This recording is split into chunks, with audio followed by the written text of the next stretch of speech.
Hi guys, Squirrel here and welcome to a Euro truck mod review. This is the Volvo F12/F16. This particular mod was requested by you guys, and in the comments on my last video, the future of ETS2 and ATS, a lot of you saying, what is this truck? It drives really well, it sounds fantastic, please, what is this truck? Well, I'm here to give you a review of this. This is a cracking truck, it's a great mod, and I'm going to show you all the features.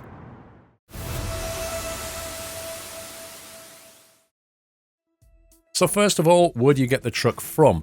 Well, it's available in the Steam Workshop, and I'll leave a link in the video description to it, and it's also in my mod spreadsheet, also in the video description. Once you've got the mod installed, it's only a single file. You need to go over to the Volvo dealer, unsurprisingly, and it's on the second page, and you'll see it here, the Volvo F Series Globetrotter. So let's go and customize and talk through the features. Let's start off by looking at the different cabins. This is the default one, which is the Globetrotter. The Globetrotter has the high roof. There's an XL version of this, which adds the aerodynamic fin on the outside, and then there's a series of old cabs. Now, they start off with a sleeper old cab. This is the smallest cab available. This is a low roof, and if you pay attention to the air intake over here, when you switch it to new, it basically gives the more modern style. So depending on what kind of look you're going for. And then there's a spoiler version of each of those. So here's the spoiler version of the old, and here's a spoiler version of the new.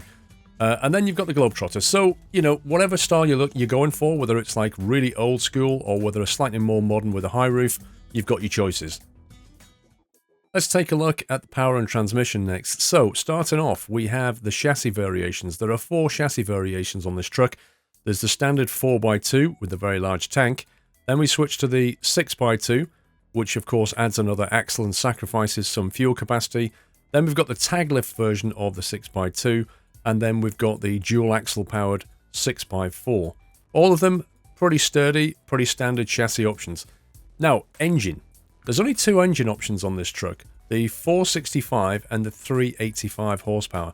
Doesn't sound like an awful lot of power. But, I mean, I took this 465 and hauled a 35-ton trailer without too much difficulty, even up a fairly steep slope.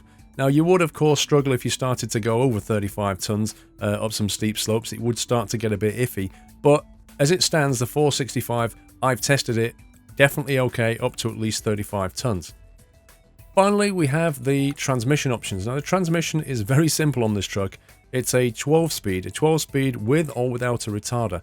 I should also note that if you're manually shifting on this truck, as I do, you need to go to your control settings and change it over to the Volvo 12-speed. You'll find it works a lot better that way. Let's talk about the cosmetics of the truck inside and out. Well, inside, this is the interior of the truck. And as we have a quick look around, you'll see it's simple and functional, but this is how retro trucks used to be. You know, they weren't like they are these days. The modern truck is so much different to this. Having said that, the texturing is good, but not amazing. It does have a very plasticky feel, which is kind of how these trucks were, but it kind of feels like, you know, the level of quality could be a little bit better. However, the instrumentation is fantastic. You've got your speedo over here with a clock on the inside. You've got your RPM gauge here, which is very small, but pretty much tells you where you need to be in this green zone for efficiency. And then you've got your fuel over here and your temperature over there. All the lights work in terms of blinkers, indicators, that kind of thing, headlights, they all work fine. There's not a lot to configure, but I'll show you that in a second. And if we go to the outside, you can see what it comes with. It comes with a couple of skins. It comes with this one here, which is the Royal High Cab. And then you've got the silver and orange. Although it's got a color option here, it doesn't actually do anything. And then my favorite is the factory skin, which isn't changeable anyway, but has that kind of retro look.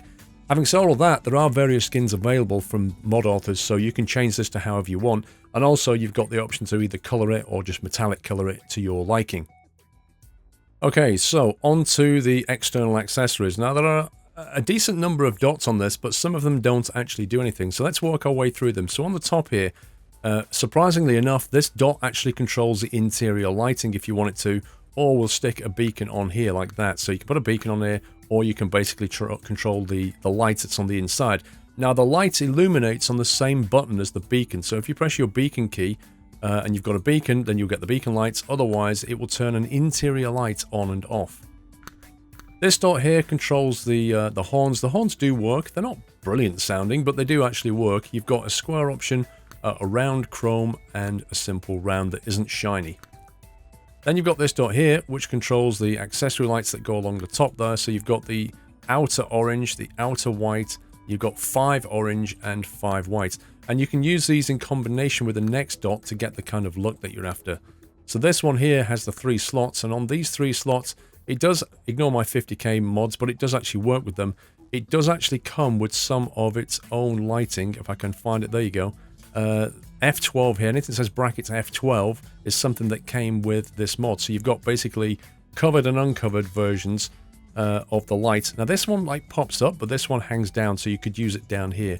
And then you've got round versions, both covered, and then Kelso lights and so on. So a decent number of options for your lighting, depending on what kind of look you're going for. You could use round or use the rectangular lights that are down here for that kind of style. Now then, if we move a little bit further down to here, you can see this is one of the ones that doesn't really do anything. You can't remove it either, so it's going to say Globetrotter or it's not. And then you've got the sun visor. And the sun visor is interesting because it only comes in 3 options.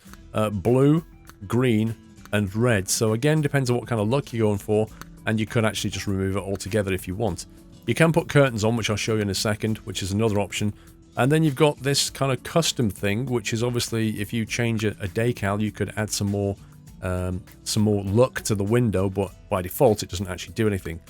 Then you've got the chrome tape option, which sits down here, and if we quickly pop inside, you'll see what that looks like from the outside. You can see it's just basically a chrome tape to reduce reflection on a wet road. This was something that was tried, I think, in the 70s, but they kind of quickly, or maybe 80s, they quickly canned that idea. Nobody really used it. It didn't really work efficiently as they thought it would do. Then you've got the black hood and painted hood options, so it depends what kind of look you're going for there. Then you've got the logo style. So now I think the mod author is Iranian, hence why you'll see a few of these things in Iranian, but I don't actually use them. The same with the number plate though. You've got both the English and the Iranian option. Now you've got a chrome trim around here or a grey option, so again depends on whether you're going for a shiny look or a bit more static look. And then there's a lot of dots on the front here, a huge amount. You've got painted like that and painted fronts, so again depends, it's going to pick up on the colour of your skin, so you can achieve quite a decent amount of variation. And as we move down, you've got a bull bar, which has 3 slots. I've never actually managed to get anything to look decent on here out of all the options of accessories, so I kind of ignored those dots.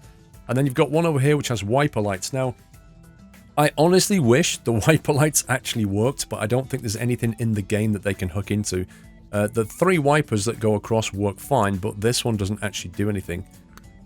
Then we've got options of bumper. So we've got the bumper, which is 2 different styles of bumper there. Then we've got the grey version of it, like that, like that, like that. So you can see where we're going with this, like that. And then finally, my favourite, which is the painted bumper. I think that looks the best, but you can just go for the bar option if you like.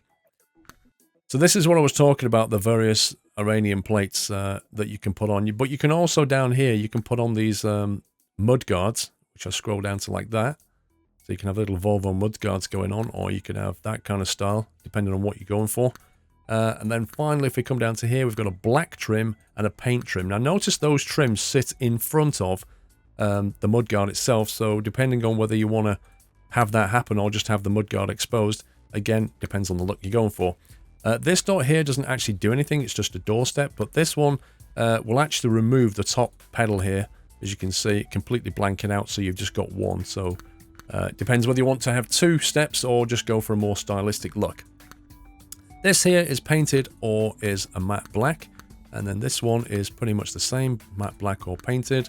And then you've got a little accessory component there that you can fill in just to kind of shape that side of the cabin, which looks quite nice. Now in terms of wheels and so on, there aren't actually any dedicated wheels that come with this truck, nor are there any dedicated tyres. So there's nothing there, you'll have to rely on whatever mods you've got installed, but it does seem to work with most of the mods for the wheels and tyres. Down the side here, we've got different looks for this side panel, which is quite nice. You've got the stock, you've got the Style 1, which has Volvo just carved out randomly, and the same with this one as well, and that one as well. This one I'm not a massive fan, I just don't like the way the exhaust kind of sits here. But this one's not too bad, and then if you want to go full shiny, this would be your choice. But personally, I kind of like the understated look of the first option on the stock there. Now here you can have with or without long exhaust, which then, you know, brings the problem of, well, if you have these long exhausts here, well, why have you got this exhaust down there? Which is obviously a problem, but there's not a great deal you can do about it, apart from maybe go with that option there. It seems to be the only sensible one that works. We have a dot back here, which controls the fenders. You've got the stock fender, then you've got this Iran style of fender, which I'm not really sure why it's an Iran style. And then there's that option there, which doesn't really do very much apart from put that front plate back on. And then you've got the liftable option, which is obviously if you're using the tag, then you would put this on in combination with that so that when the rear wheel lifts, you know, you've got the fender removed. So that's sensible. And then the stock back here, again, there's nothing to do apart from just put something like a plate on there, you know. But again, it's all Iranian, so it's not much use. That is pretty much the exterior of the truck. That's all the options that I could find. Okay, let's go onto the inside, or the accessories on the inside. Now, some of these dots are actually from the outside, as you'll see, so we'll just have to work our way through them. So first of all, you've got your standard hang-in items. I have the SISL accessories installed, and it doesn't appear to be hooking in on those, so we're a bit limited in terms of that. Then we've got the curtain options. Again, we've just got some basic options here, depending on what kind of curtain look you're going for. Then you've got the sun visor, which is on the outside.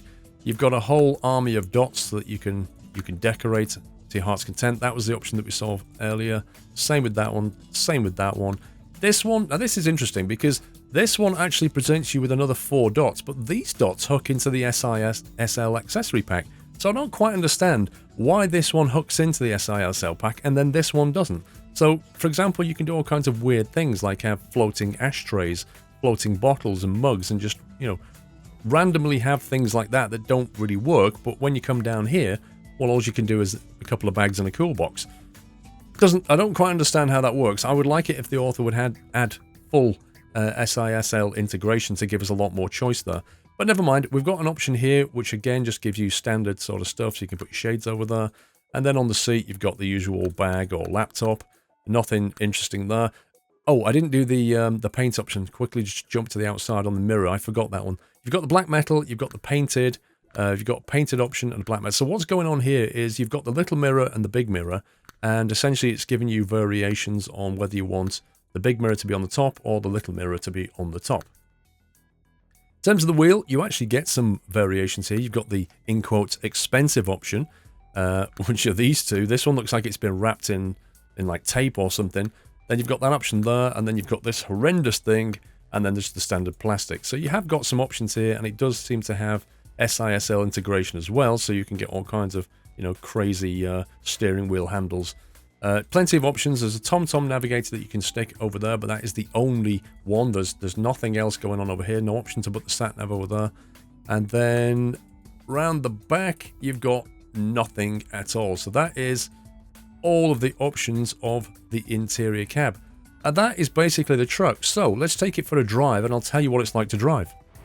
Okay, so this is the truck. This is all fully configured. I've got a 465 brake horsepower engine.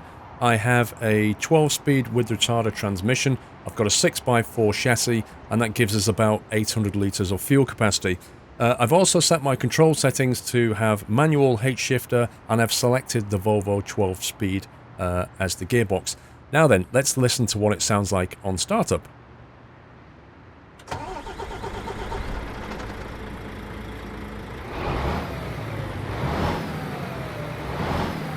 Not bad, eh? And if you flick to the inside of the cab, you can see the rev range down there. And of course the indicators left and right. You've got your lights. And if you put the beacon on, I put the interior lights on, so if I just press the beacon button, I get the interior lights. Now, there's all sorts of little kind of transmission hisses and pneumatics that you're going to hear when you change gears, so I'll try and shut up for a second so you can hear that.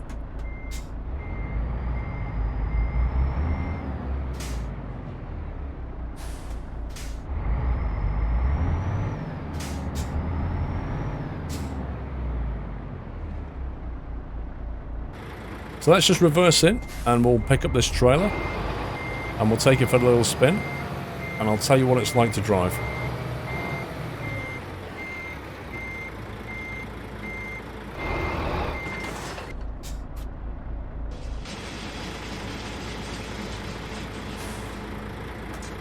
Okay, let's get the side lights on. Now this particular trailer is a 23-ton turbine. So what we'll do is we'll drive it over to a hill, and I'll tell you how it hauls. But what I found about this truck is the gearing is superb. I do have to use split shift a lot to get the best out of it, particularly when we go up a gradient. But the way it's set up with the Volvo 12, then obviously you've got the forward position is first, down position is second, and then top right is third, and that's it. And after that you've got to use your split and your range shift to go up and down through the gears. But this truck, when I drive it, I find that as long as you remain within the green band, you have plenty of torque, and I find it quite easy, like this. I find it quite easy to intuitively guess what the next gear should be. Very rarely do I set the gearing wrong when I drive this truck.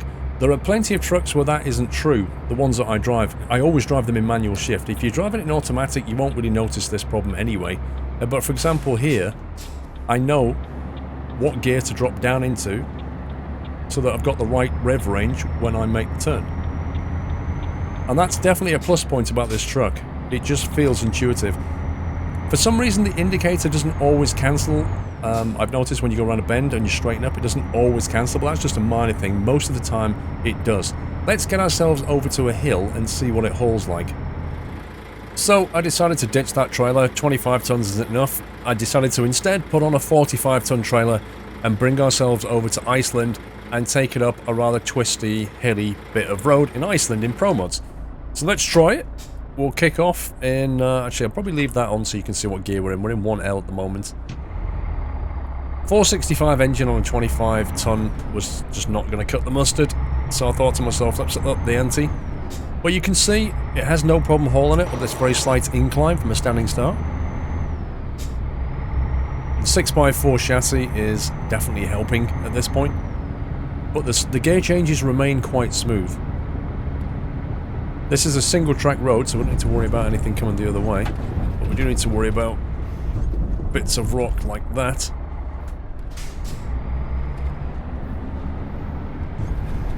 And we'll go for a quick swim. And we're just going to hold our revs in the top end of the green there. The steering wheel, I forgot to mention, is fully adjustable, as are the mirrors. So you'll have no problem getting your seating position and steering wheel position right and all that kind of thing. And also the brake hose lines do actually work, but not on this trailer. But they do work in 131. So I'm just holding the revs here in 2H. It's not a smooth bit of road, and it's starting to climb now, so we'll keep our foot on the gas. Plenty of torque, plenty of pulling power. It does chew through fuel though, this thing. Like even an 800 litre tank, it does tend to chew through it quite heavily. Now you've got to keep the gas going around there. Well, there you go. That's the actual trailer clipping onto scenery, I think, is what's causing that problem. But in terms of the truck pulling, look how far we've just come up. And it hasn't really struggled in any way. I've not even had to change down. I've just sat here in 2H and just kept the power on. Kept it at the top end of the green, and it's been absolutely fine. So plenty of pulling power on the 465 engine, certainly. Now, one thing I have noticed, the transmission retarder. So if I just back off on the throttle right now and we start to pick up speed, as I activate the retarder, it does start to arrest my speed, no problem at all, but I have no visual clue that there's a retarder active. There's no light on the dashboard that I can see, and there's no visible handle if I turn the retarder off and on again, and off and on again. There's no visual clue that I have the retarder on. That's the only thing. I expected maybe a stick or a light to come on or something, but there's actually nothing. So you can find yourself kind of leaving the retarder on accidentally without knowing. And also, you may see it calculating route over there. Don't worry about that. It's because I teleported from Austria over to Iceland, and the game can't work out how to get me back to Austria, which is quite funny. So all in all then, I would say that this is a cracking little truck and definitely something that you should think about adding to your mod library. It's pretty good quality, the audio is superb, it drives really well, the transmission's great, and you can't beat a bit of retro trucking. I hope you enjoyed the video, guys. Links are in the video description to the mod, but it is in the Steam Workshop as well. Take care. Happy trucking.